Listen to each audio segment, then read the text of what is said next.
नमस्कार दोस्तों।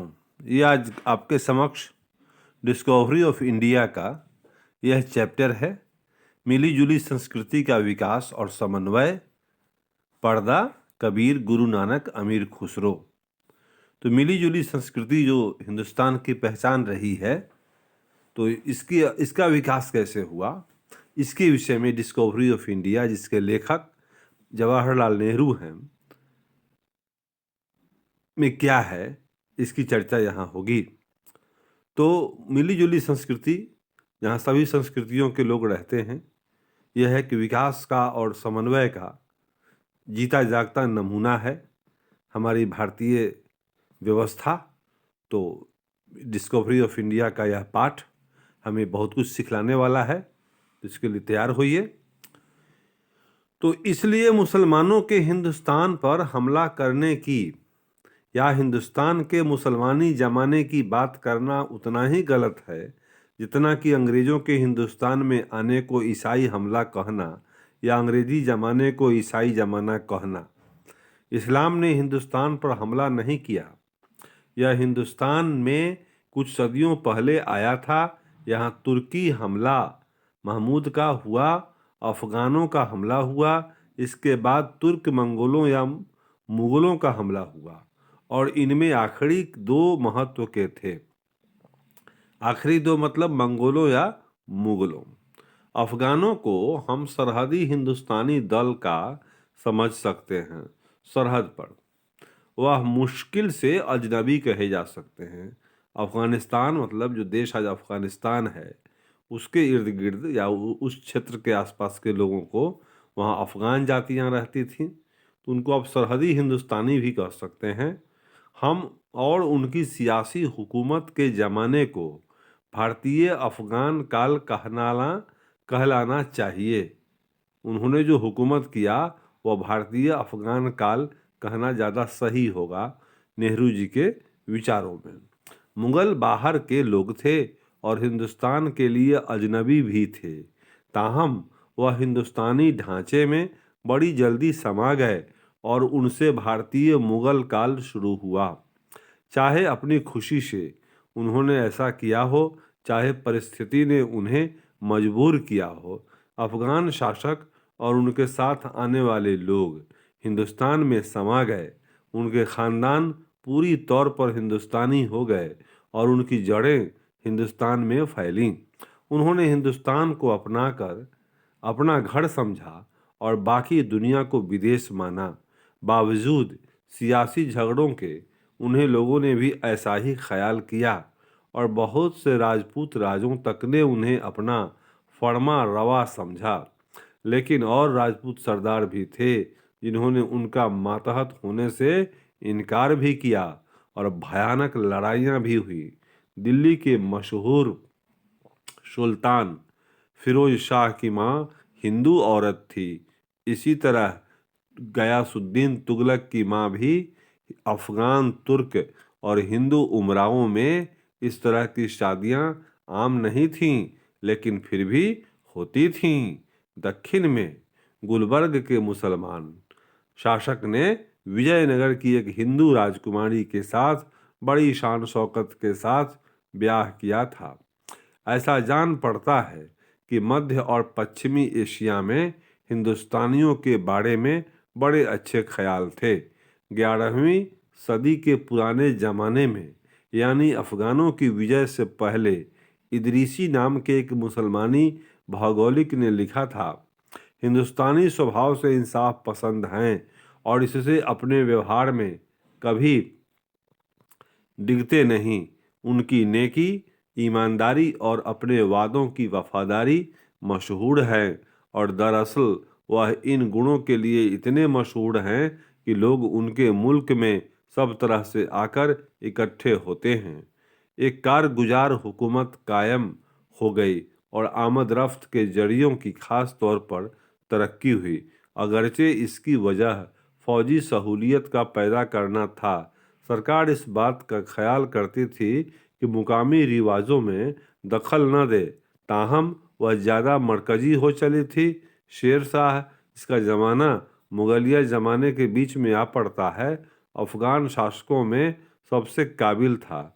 उसने मालगुजारी की ऐसी प्रथा की बुनियाद रखी कि उसे बाद में अकबर ने भी उठा लिया और फैलाया। अकबर का मशहूर वजीर माल राजा टोडरमल पहले शेरशाह के यहाँ इसी पद पर था। अफगान हाकिम हिंदुओं को रफ्ता रफ्ता ज़्यादा ओहदे देने लगे थे। हिंदुस्तान और हिंदू धर्म पर अफगानों की फतह के दो असर पड़े और इनमें से दोनों एक दूसरे को काटते हुए थे। फौरन जो असर पड़ा वह यह था कि बहुत से लोग दक्षिण में चले गए और अफगान हुकूमत के इलाकों से दूर हो गए। जो बच रहे वह और कट्टर बन गए और अलग थलग रहने लगे। वह अपने ही खोल में समा गए और अपनी वर्ण व्यवस्था का और कड़ा करके विदेशी तरीकों और असरों से अपने को बचाने की फिक्र में लगे। दूसरी तरफ ख्याल और ज़िंदगी के इन विदेशी तरीकों की और लोगों का रफ्ता रफ्ता और बिना कोशिश के रुझान पैदा होने लगा। फिर एक समन्वय पैदा हुआ। इमारत की कला में नई शैलियाँ उपजी, खाना कपड़ा बदला और बहुत तरह के फ़र्क रहन सहन में पैदा हो गए। यह समन्वय संगीत में खास तौर पर नुमाया था, जिसने कि पुराने हिंदुस्तानी शास्त्रीय ढांचे को कायम रखते हुए अनेक दिशाओं में तरक्की की। फारसी जबान सरकारी दरबार की जबान बन गई और बहुत से फारसी लफ्ज़ आम इस्तेमाल में आने लगे। साथ ही साथ एक आम जबान को भी तरक्की दी गई। हिंदुस्तान में जो बुरी बात पैदा हुई उनमें से एक पर्दे के रिवाज की तरक्की थी। ऐसा क्यों कर हुआ यह साफ नहीं, लेकिन आने वालों की पुराने लोगों पर होने वाली प्रतिक्रिया का यह नतीजा ज़रूर था। हिंदुस्तान में इससे कब्ल मर्द और औरत अमीरों के वर्ग में तो कुछ अलग अलग ज़रूर रहते थे, जैसा कि और मुल्कों में भी, ख़ासतौर पर यूनान में था। दोनों के अलग अलग रहने का कुछ इसी तरह का रिवाज ईरान में भी था, बल्कि सारे ये इलियट की लिखी किताब हिस्ट्री ऑफ इंडिया से है। लिच्छवी पश्चिमी एशिया में था, लेकिन कहीं भी सख्त किस्म का पर्दा नहीं था। शायद इसकी शुरुआत बाइजटाइन दरबारियों के दरबार में हुई दायरे में हुई, जहाँ की जनान खाने की निगरानी के लिए ख्वाजा सरा मुकर्रर किए जाते थे। बाइजेंटाइन असर रूस में बाइजेंटाइन असर रूस में पहुंचा, जहां की ठीक महान पीटर के ज़माने तक औरतें काफ़ी कड़े पर्दे में रखी जाती थीं। इसका तातारों से कोई ताल्लुक न था, जिनके बारे में यह बात काफ़ी तौर पर आम है कि वह अपनी औरतों को अलग नहीं रखते थे। अरब और फारस की मिलीजुली तहजीब पर बाइजेंटाइन रीति रिवाजों का बहुत कुछ असर पड़ा और संभवतः ऊंचे वर्ग की औरतों का अलग रहना चल पड़ा। फिर भी अरब में या पश्चिमी और मध्य एशिया में औरतों में कोई कड़ा पर्दा न होता था। जो अफ़गानी उत्तरी हिंदुस्तान में दिल्ली की फतह के बाद आए, उनके यहाँ पर्दे की कड़ी पाबंदी न होती थी। तुर्की और अफ़गान शहज़ादियाँ और बेगमें अक्सर घोड़े की सवारी, शिकार और मेल मुलाकात के लिए निकला करती थीं। यह एक पुराना मुसलमानी रिवाज है, जिसकी पाबंदी अब भी होती है कि हज के सफ़र में उन्हें अपने चेहरों को खुला रखना चाहिए। मालूम पड़ता है कि पर्दे के रिवाज की तरक्की हिंदुस्तान में मुग़लों के ज़माने में हुई, जबकि इसे हिंदुओं और मुसलमानों दोनों ही में पद और इज्जत की निशानी समझा जाने लगा। पर्दे की यह प्रथा खास तौर पर ऊंचे वर्ग के लोगों में उन सभी जगहों में तेज़ी से फैली जहाँ की मुसलमानों का असर था, यानी उस बीच और पूरब के बड़े प्रदेश में, जिसमें दिल्ली, संयुक्त प्रांत, राजपूताना, बिहार और बंगाल आ जाते हैं। लेकिन यह कुछ अजीब बात है कि पंजाब और सरहदी सूबे में पर्दे की पाबंदी बहुत कड़ी नहीं है। दक्षिण और पश्चिम हिंदुस्तान में कुछ हद तक मुसलमानों में छोड़कर पर्दे का रिवाज नहीं रहा है। इसमें मुझे ज़रा भी शक नहीं कि हाल की सर्दियों में हिंदुस्तान के हड़ास के कारणों में से एक खास कारण औरतों को पर्दे में रखने का रिवाज है। मुझे इसका और भी ज़्यादा यकीन है कि इस वहशियाना रिवाज का पूरी तरह ख़त्म होना हमारी समाजी ज़िंदगी की तरक्की के लिए लाजिमी है औरत को इससे नुकसान पहुंचता है, यह जाहिर सी बात है, लेकिन जो नुकसान मर्द को पहुंचता है, जो बढ़ते हुए बच्चों को पहुंचता है, जिससे कि अपना बहुत सा वक्त औरतों के साथ पर्दे में बिताना पड़ता है, वह कम बड़ा नहीं है। खुशकिस्मती से यह रिवाज हिंदुओं में बहुत तेजी से उठ रहा है और मुसलमानों में कुछ धीमी रफ्तार से। पर्दे के उठाने में सबसे ज़्यादा हाथ कांग्रेस की सियासी और समाजी तहरीकों का रहा है, जिन्होंने बीच के वर्ग की दासियों, हजार औरतों की को अपनी ओर खींचा है, जो किसी न किसी सार्वजनिक धंधे में शरीक हुई है। गांधी जी पर्दे के रिवाज के कट्टर विरोधी रहे हैं और उन्होंने इसे दूषित और बर्बर रिवाज बताया है, जिसने कि औरतों को पिछड़ा हुआ और तरक्की से महरूम रखा है। एक जगह उन्होंने लिखा है, इस वहशियाना रिवाज के जरिए मर्द लोग हिंदुस्तान की औरतों पर जो अत्याचार कर रहे हैं, मैंने उसका विचार किया। जिस वक्त यह रिवाज शुरू हुआ, उस वक्त इसके जो भी लाभ रहे हों, अब यह मुल्क को अपार नुकसान पहुंचा रहा है। गांधी जी ने कहा है कि औरतों को वही आज़ादी और अपनी तरक्की के वही मौके मिलने चाहिए जो कि मर्दों को हासिल हैं। मर्दों और औरतों के आपस के संबंध में समझदारी के बर्तावे की ज़रूरत है। दोनों के बीच में दीवारें नहीं खड़ी की जानी चाहिए। उनके आपस के व्यवहार में स्वाभाविकता और वे साख्तगी होनी चाहिए। दरअसल गांधी जी ने औरतों की बराबरी और आज़ादी के बारे में जोरदार बातें कही और लिखी हैं और उनकी घरेलू गुलामी को तीखेपन से बुरा बताया है।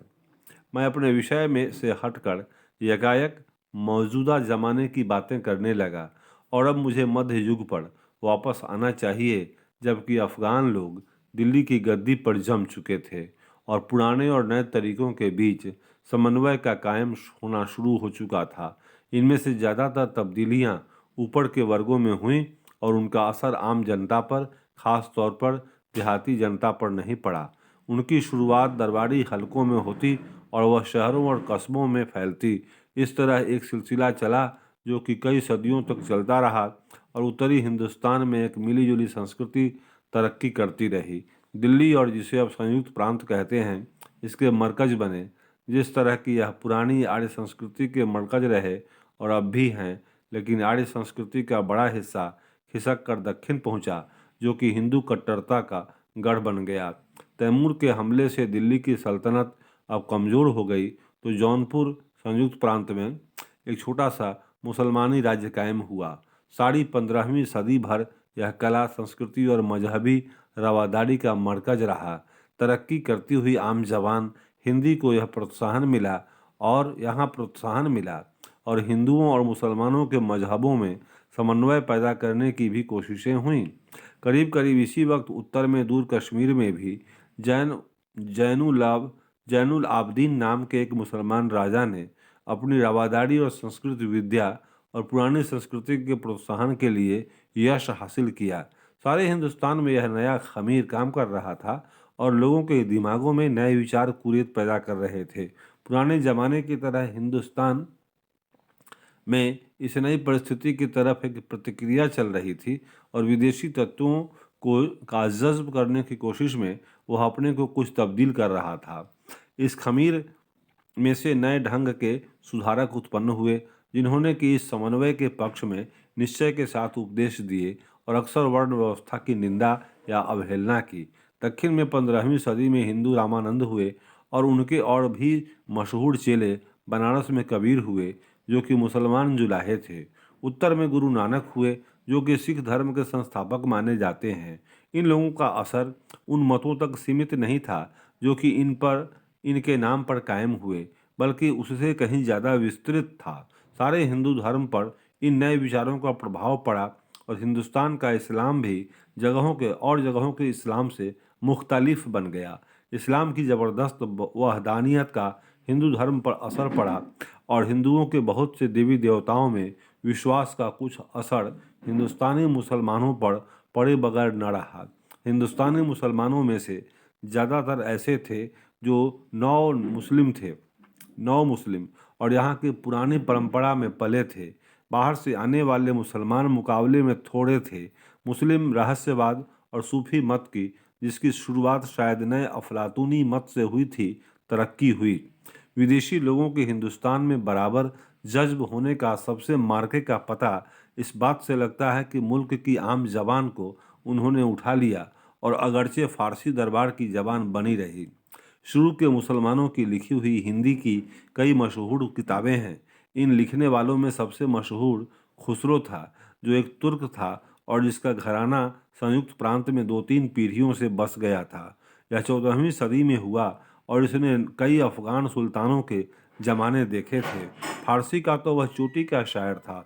वह संस्कृत भी जानता था। वह बहुत बड़ा संगीतज्ञ भी था। हिंदुस्तानी संगीत में उसने कई नई बातें पैदा की। यह भी बड़ा कहा जाता है कि हिंदुस्तान का आम पसंद वाद्य यंत्र सितार उसी की ईजाद की हुई चीज़ है। उसने बहुत से मजमूनों पर लिखा है और ख़ास तौर पर हिंदुस्तान की तारीफ़ की है और यह बताया है कि किन किन बातों में हिंदुस्तान बढ़ा हुआ है। इनमें मजहब, फ़िलसफ़ा, तर्कशास्त्र, भाषा और व्याकरण, संस्कृत, संगीत, गणित, विज्ञान और आम का फल बताए गए हैं। मतलब आम का फल शुरू से ही भारत की पहचान रही है, लेकिन हिंदुस्तान में खास तौर पर उसकी शोहरत की वजह उसके आम पसंद गीत हैं, जिन्हें कि उसने लोगों की आम जबान पर हिंदी में लिखा है।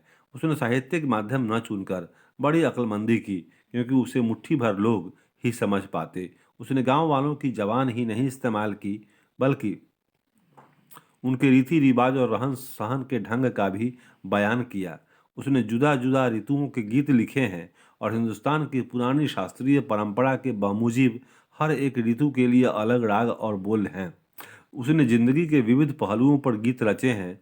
दुल्हन के आने पर, प्रेमी के वियोग पर, वर्षा ऋतु पर, जबकि जली हुई धरती से नई जिंदगी फूट निकलती है।